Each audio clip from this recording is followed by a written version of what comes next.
శ్రీమాత్రే నమ. జై గురు దత్తాత్రేయ నమ. ఈ వీడియోలో మనం ఫిబ్రవరి 17వ తారీఖున కుంభరాశి యందు ఏర్పడబోతున్న పంచగ్రహ కూటమి, అలాగే ఈ 17వ తారీఖున అమావాస్య ఏర్పడుతుంది. అలాగే ఒక గ్రహణ యోగం ఏర్పడుతుందన్నమాట.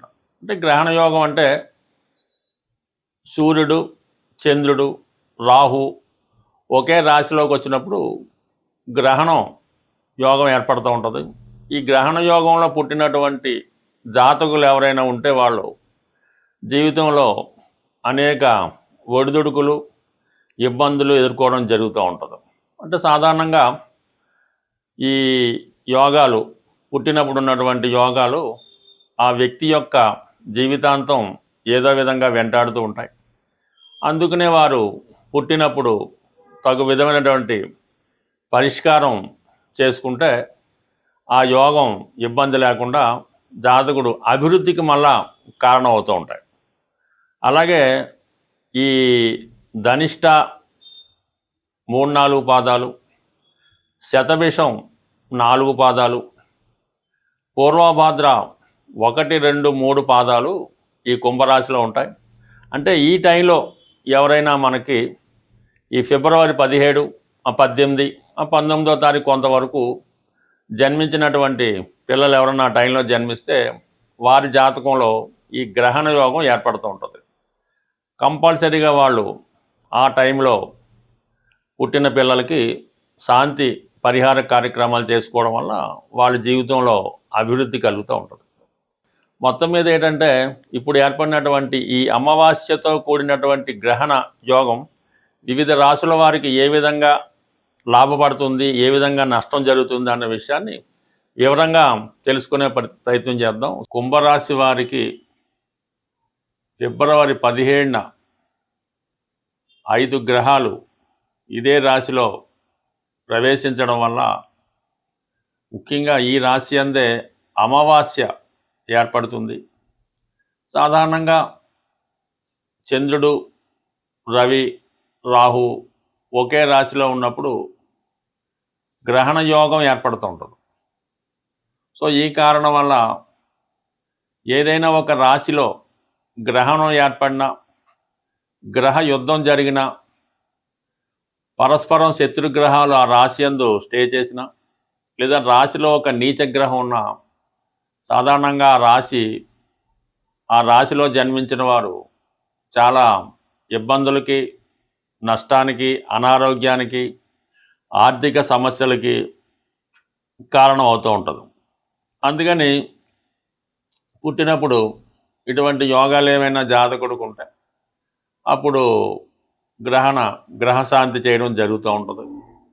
మరి ఇప్పుడు ఈ రాశి అందే ఈ గ్రహాలు ఏర్పడడం వల్ల జాతకుడికి కలిగే ఇబ్బందులు ఏంటి, వాటిని ఏ విధంగా బయటపడాలి అన్న విషయాన్ని తెలుసుకునే ప్రయత్నంలో సరే చంద్రుడు షష్టాధిపతిగా రాశిలో ప్రవేశం వల్ల అనారోగ్యపరమైనటువంటి సమస్యలు ఎవరికి, మీ యొక్క కుటుంబంలో స్త్రీలకు కానీ, ముఖ్యంగా మీ మదర్కి కానీ, అంటే వ్యక్తిగతంగా మీకు కూడా ఏదో ఒక అనారోగ్య సమస్య లాంటిది రావడం జరుగుతూ ఉంటుంది. కొన్ని కరెక్ట్గా నిర్ణయాలు తీసుకోలేకపోతుంటారు. విపరీతమైనటువంటి యాంబిషన్స్, కోరికలు ఏర్పడుతూ ఉంటాయన్నమాట. ఏదో గొప్పగా సాధించాలి, ఏదో ఆకాశంలో మేడ కట్టాలన్నటువంటి ఆలోచనలు వస్తుంటాయి. దానికి తగిన సామర్థ్యం జాతకుడి దగ్గర ఉండకుండా కేవలం కలలుగానే జాతకుడు ఆలోచనలు అంటే పగటి కళ్ళకు అంటూ ఉంటాడు. ఇక రవి కూడా అక్కడ అవడం వల్ల ఆటోమేటిక్గా చంద్రుడు మరీ బలహీనం అవుతూ ఉంటాడు. రవితో రాహు కలగడం వలన మీలో ఉన్నటువంటి ప్రతిభకి కొంత ఇబ్బంది కలుగుతూ ఉంటుంది. తండ్రి గారికి కూడా కొంత నష్టం జరుగుతూ ఉంటుంది. ఒకవేళ మీరు పెద్దవారై ఉంటే మీ సంతానానికి ఇబ్బందులు కలిగే అవకాశం రావచ్చు. వాళ్ళకి ఏమైనా ఆర్థిక నష్టాలు కానీ, ఉద్యోగపరమైన ఇబ్బందులు కానీ, ఏవో కొన్ని బ్లేమ్స్ రావచ్చు. తండ్రి గారికి రావచ్చు, సంతానానికి రావచ్చు, వ్యక్తిగతంగా మీకు రావచ్చు. అంటే రవి కారకత్వం వహిస్తూ ఉంటాడు అన్నమాట సంతానానికి, తండ్రి గారికి కూడా.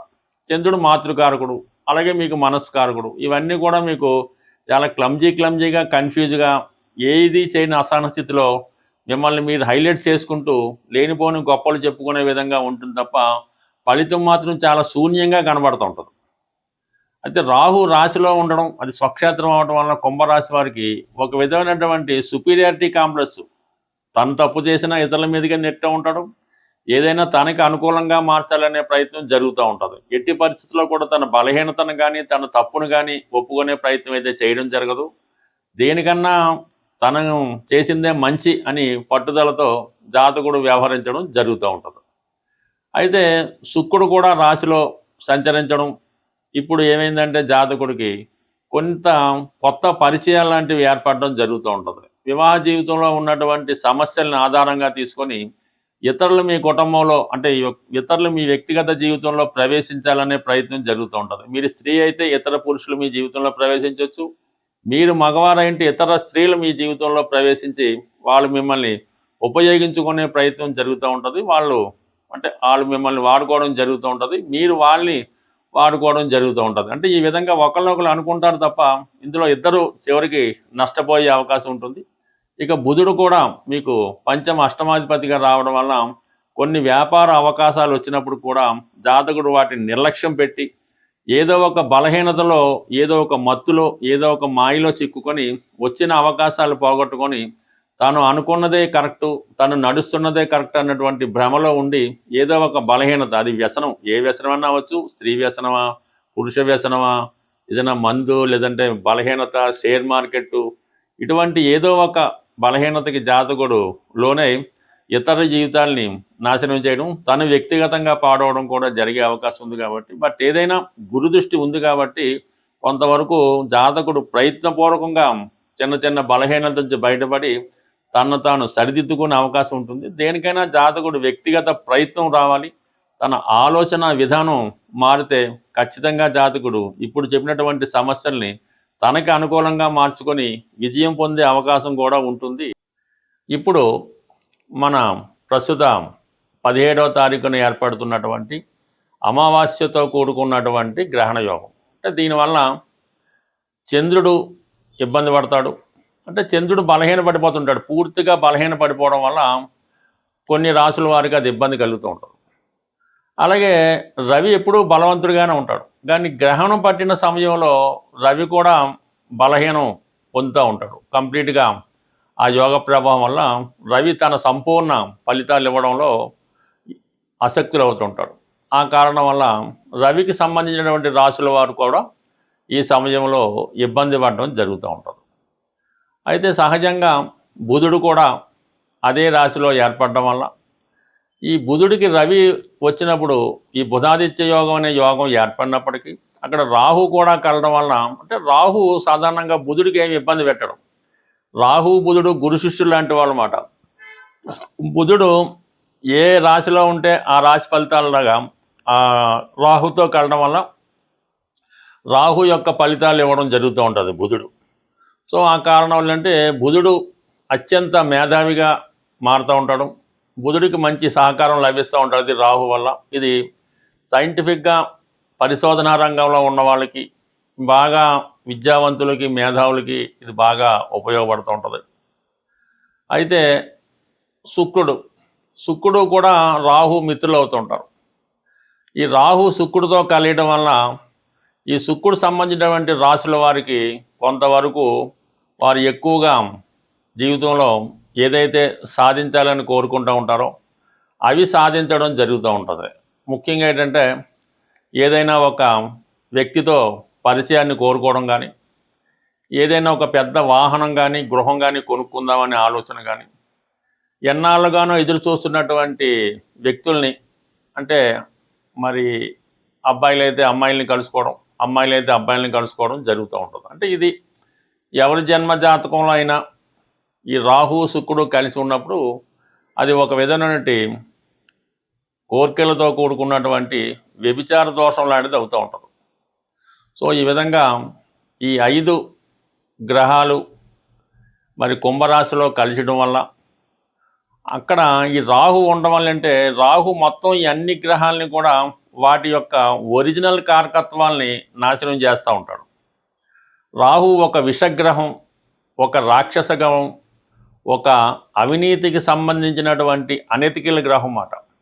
అతనికి ఇప్పుడున్నటువంటి చట్టాలతో కానీ, ధర్మంతో కానీ, న్యాయంతో కానీ ఏ విధమైన సంబంధం ఉండదు. తాను అనుకున్నది ఎలాగన్నా సాధించాలనే మనస్తత్వం ఉంటుంది. అంటే ఒక విధమైన వావి వరసలు ఉండవు, ఒక విధమైన నీతి అవినీతి ఉండదు. ఇది న్యాయం, ఇది తప్పు అన్నటువంటి ఏమీ లేకుండా రాహు అనెతికల్గా ప్రవర్తిస్తూ ఉంటాడు. పైపెచ్చు రాహుకి మరి కుంభరాశి ప్రస్తుతం స్వక్షేత్రం అవటం వల్ల అత్యంత బలవంతుడైనటువంటి రాహుతో ఈ మిగిలిన 4 గ్రహాలు కలవడం వల్ల వాటి యొక్క కారకత్వాలు ఇబ్బంది పడుతూ ఉంటాయి. అంటే ఇక్కడ రవితో కలియడం వల్ల మరి ఎవరికైనా తండ్రి గారి యొక్క అనారోగ్యం కానీ, తండ్రి గారు నష్టపోవడం కానీ, పిల్లలకి ఇబ్బంది కలగడం కానీ జరుగుతూ ఉంటుంది. అంటే రవి కారకత్వాలు పాడవుతాయి. చంద్రుడు కారకత్వాలు తల్లిగారికి అనారోగ్య సమస్యలు, ఏదైనా హెల్త్ ప్రాబ్లమ్స్, ఆవిడ జీవితంలో స్ట్రగుల్ పడడం జరుగుతూ ఉంటుంది. అయితే శుక్రుడు రాహు మిత్రుడు అవడం వలన అప్పటిదాకా చాలా నిజాయితీగా సాంప్రదాయంగా వెళ్తున్నటువంటి వాడు అన్య స్త్రీల మీద వ్యామోహం పెంచుకోవడం, ఇతరుల యొక్క ధనం మీద ఆశ పెంచుకోవడం, ఏదో విధంగా ఎదుటి వారి యొక్క ఆస్తులను కానీ, వారి యొక్క స్త్రీలను కానీ అన్యాయంగా దోచుకోవాలనే ప్రయత్నం చేయడం జరుగుతూ ఉంటుంది. చాలా అనెతికల్గా ప్రవర్తిస్తూ ఉంటాడు, చాలా లగ్జరీ లైఫ్ అనిపిస్తూ ఉంటాడు. సో బుధుడు రాహుతో కలియడం వలన పెద్ద పెద్ద వ్యాపార అవకాశాలు, తన దగ్గర ధనం ఉన్నా లేకపోయినా పెద్ద పెద్ద సంస్థలు స్థాపిద్దామని, కోట్లలో రొటేషన్ చేద్దామని ఎదుటి వారికి భ్రమ కల్పించేలాగా తన యొక్క ఐడియాలు ఇవ్వడం జరుగుతూ ఉంటుంది. సైంటిఫిక్గా తాన్ని బాగా ఇంప్రూవ్గా ఊహించుకుంటూ ఉంటాడు. ఏ విధమైనటువంటి బలం లేకపోయినా, ఎంత ధనం లేకపోయినా ఒక గొప్పగా అతను తను ప్రజెంట్ చేసుకోవడం జరుగుతూ ఉంటుంది. మరి ఈ విధంగా ఏర్పడినటువంటి ఈ 5 గ్రహాల కూటమిలో కేవలం 2.5 రోజులు అటు ఇటుగా మాత్రమే చంద్రుడు ఉండి మీనరాశికి వెళ్ళడం జరుగుతూ ఉంటుంది. ప్రధానంగా ఈ శుక్రుడు మార్చి వరకు ఉండడం జరుగుతూ ఉంటుంది. రవి మార్చి 14 వరకు ఉండడం జరుగుతూ ఉంటుంది. అయితే బుధుడు మాత్రం అదే రాశిలో ఇంచుమించుగా మనకి ఏప్రిల్ నెల వరకు కూడా అందులోనే వక్రించడం ఇవన్నీ జరుగుతాయి. కాబట్టి ఇప్పుడు ఏర్పడినటువంటి అమావాస్య గ్రహణ యోగం, దానికి పరిష్కారం కరెక్ట్గా చేసుకుంటే ప్రతి సమస్య మనకి సులభంగా పరిష్కారం అవడం జరుగుతూ ఉంటుంది. ప్రతి తిథికి ఒక గ్రహం అధిపతిగా ఉండడం జరుగుతూ ఉంటుంది. అమావాస్యకి అధిపతిగా రాహుగ్రహం ఉంటుంది.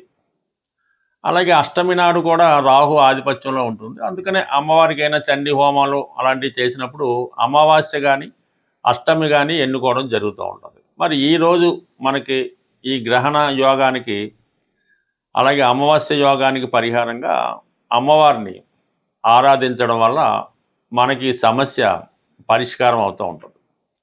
సింపుల్గా కనకదుర్గ అమ్మవారు లేదా ఒక శక్తి స్వరూపం, లేదంటే దశ మహావిద్యల్లో ఏ అమ్మవారైనా పర్వాలేదు. ఈ విధంగా మీకు ఇష్టమైనటువంటి మీ సమీపంలో ఉన్నటువంటి అమ్మవారి ఆలయానికి దర్శించడం, వీలుంటే ఒక నిమ్మకాయల దండ, ఆకుపచ్చ రంగుతో కూడుకున్న నిమ్మకాయల దండ అమ్మవారికి సమర్పించడం, లేదు ఒక 8 నిమ్మకాయలు అమ్మవారికి సమర్పించి ఒక విధంగా కుంకుమర్చన ఏదో చేపించి, మీరు ఆ పూజారి గారు మీకు ఒక నిమ్మకాయ ఇస్తే ఒకటి, ఇది 2 ఇస్తే 2 తీసుకొని అది మీ దగ్గర భద్రపరచుకోవాల్సి ఉంటుంది.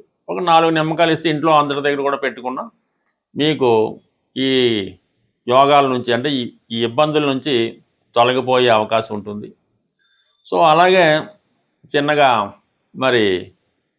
మరి ఇంకా ఇంట్లో పూజ చేసుకునే వాళ్ళు ఎలా ఉంటుందంటే, అమ్మవారికి తమలపాకులో యాలకులు, లవంగాలు, అలాగే వీలైతే కొద్దిగా పచ్చకర్పూరం, అంటే పచ్చకర్పూరం మళ్ళీ 2 రకాలు ఉంటాయి. తిని పచ్చకర్పూరం వేరుగా ఉంటుంది, మామూలుగా ఇప్పుడు ఉన్నటువంటి అందరూ ఉపయోగించే స్మెల్ కోసం ఉపయోగించేది కాకుండా ఇటువంటిది అమ్మవారికి తాంబూలంగా సమర్పించడం వల్ల కూడా ఈ రాహుగ్రహ పరిహారం మీకు రావడం జరుగుతూ ఉంటుంది.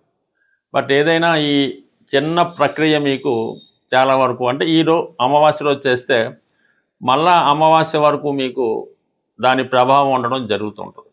అంటే సర్వసాధారణంగా ఈ మధ్యకాలంలో ఏదో ఒకటి ఈ చేతికి కట్టుకోవడం జరుగుతూ ఉంటుంది. తాయెత్తు లాంటిదో, రక్షనో, అమ్మవారిదనో, ఆంజనేయ స్వామిదనో ఈ మణికట్టు దగ్గర ఇవి కట్టుకుంటూ ఉంటారు. రక్షాబంధనాల్లో కట్టుకుంటూ ఉంటారు. అవి చాలామంది ఏంటంటే సంవత్సరాల కొద్దీ అవే వాడుతూ ఉంటారు. అది సాధారణంగా మీరు అమావాస్య రోజు చేతికి ఉన్నటువంటి ఇటువంటి ఈ బంధనాల్ని, రక్షాబంధనాల్ని, కంకణాలని కంప్లీట్గా అవి తీసివేసి ఏదైనా ఒక చెట్టు మొదల్లోనో నదిలోనో కలిపివేయటం మంచిది. మళ్ళీ మీరు కొత్తది అమావాస్య రోజు మళ్ళీ కొత్తగా ధరించడం వల్ల దాని పవర్ మళ్ళీ వచ్చే అమావాస్య దాకా ఉంటుంది. అంతే తప్ప అటువంటి ఈ రక్షాబంధనాల్ని, తాయెత్తుల్ని వాటిని ఇలాగా సంవత్సరాలు బట్టి ఉంచుకోవడం వల్ల కూడా అది ఇబ్బంది కలుగుతూ ఉంటుంది. బట్ ఏదైనా కొన్ని పరిహారాలు చేసుకోవడం వల్ల నమ్మకం బట్టి ఆధారపడి ఉంటుంది కాబట్టి మరి ఇటువంటి ఈ పరిహారం సాధారణంగా చేసుకుంటే మంచిది. సో ఏదైనా మీరు అమ్మని నమ్ముకుంటే అన్నీ ఉన్నట్టని ఏదైనా ఈ గ్రహణ యోగం నుంచి తొలగాలంటే మీరు గట్టిగా పట్టుకోవడం అమ్మవారి యొక్క పాదాలు, ఆ సమస్య అదే మీకు సాల్వ్ అవుతుంది. స్వస్తి.